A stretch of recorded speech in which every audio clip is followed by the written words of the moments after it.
बिहार में चुनाव लगातार नजदीक आते जा रहे हैं और इसी बीच चुनावी माहौल भी ज्यादा गर्माता हुआ नजर आ रहा है। लेकिन इसी बीच बीजेपी नेता अनुराग ठाकुर का एक बयान आया है जिसमें वो एक स्कूल में एक स्पीच दे रहे हैं। उस स्पीच के दौरान उन्होंने स्कूल के छात्रों से, स्टूडेंट्स से एक सवाल पूछा। उन्होंने स्टूडेंट से ये सवाल पूछा कि भारत का पहला अंतरिक्ष जाने वाला यात्री कौन था।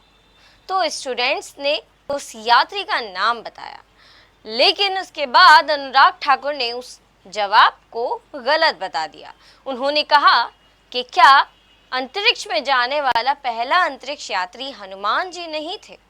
और फिर उन्होंने आगे अपने स्पीच में बोलते हुए ये बात भी ऐड की कि स्कूल्स में वेदों को, शास्त्रों को भी पढ़ाना चाहिए।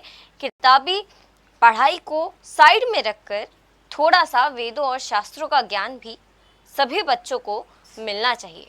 हालांकि ये बात बिल्कुल ठीक है कि हमारे पुराणों को, हमारे वेदों शास्त्रों को सभी बच्चों को पढ़ना चाहिए। स्कूल्स में वो सब पढ़ाना चाहिए। लेकिन आगामी समय में, अपने भविष्य में अगर कोई बच्चा, अगर कोई स्टूडेंट डॉक्टर या इंजीनियर बनना चाह रहा है तो क्या वो अपने उस मोटिव में यही सवाल का जवाब रखेगा कि पहला भारत का अंतरिक्ष यात्री संकट मोचन महाबली हनुमान थे।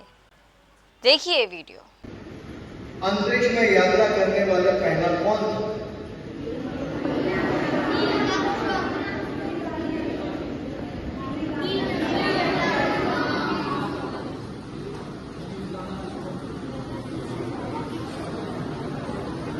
मुझे तो लगता है हनुमान जी थे, क्योंकि हम अभी भी अपने आप को अभी तक ही देख रहे हैं। हम अपने हजारों वर्ष पुरानी परंपरा, ज्ञान, संस्कृति, जब तक हमें उसका ज्ञान नहीं होगा तो जो अंग्रेजों ने दिखाया हम वहीं तक सीमित होकर रह जाएंगे। तो मेरा फिर अनुरोध प्रिंसिपल महोदय से और आपके अध्यापकों से इतना ही रहेगा, टेक्स्ट बुक से बाहर निकल के जो हमारे वेद हैं, हमारी परंपराएं हैं, हमारा ज्ञान है, उस दिशा की ओर भी अगर हम मिलकर देखें तो शायद बहुत कुछ देखने को मिलेगा। आपके पीछे एग्जीबिशन बहुत अच्छी बनी है।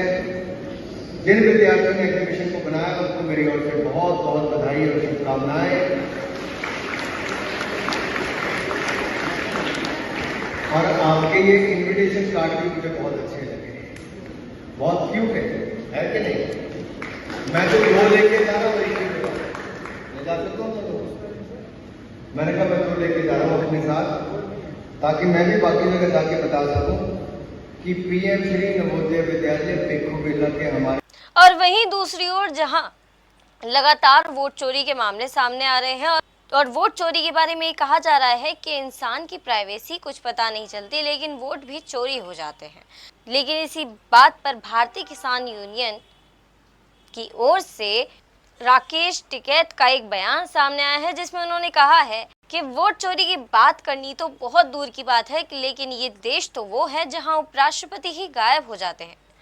उपराष्ट्रपति जगदीप धनखड़ के बारे में कोई कुछ नहीं जानता कि वो कहाँ हैं, किस हालत में हैं, कैसी स्थिति में हैं, उनकी परिस्थिति कैसी है। इस बारे में अब तक भारत के किसी भी व्यक्ति को कोई भी पूरी जानकारी प्राप्त नहीं है और ना ही इस जानकारी को सार्वजनिक अभी तक किया गया है। और इसी बात पर राकेश टिकैत का ये बयान सामने आया है जो आप भी सुनिए। अरे जिस देश में राष्ट्रपति गायब हो जाता हो तो वोट तो बहुत छोटी चीज है भाई। आपको पता हो तो बताओ, उपराष्ट्रपति थे यहाँ पे, वे गायब है, उनका कोई बयान नहीं, कहीं कोई उसके बाद में उनसे मिला हो बताओ। ऐसा तो है नहीं कि देश का तख्ता पलट हो गया और राष्ट्रपति उनसे बाहर भाग गए भाई। है तो भारत में ही। अब तो भारत सरकार को बताना चाहिए कि उपराष्ट्रपति यहाँ पे है, वे बीमार है, नहीं है, कहाँ है, उनका कोई बयान आना चाहिए। बहरहाल इन दोनों ही खबरों पर आपके क्या विचार हैं, आप क्या सोचते हैं, कमेंट्स में लिखना मत भूलिएगा। खबर को ज्यादा से ज्यादा शेयर करिएगा, लाइक करिएगा। देखते रहिए वर्ल्ड हेडलाइन। मैं नंदिनी नागर, नमस्कार।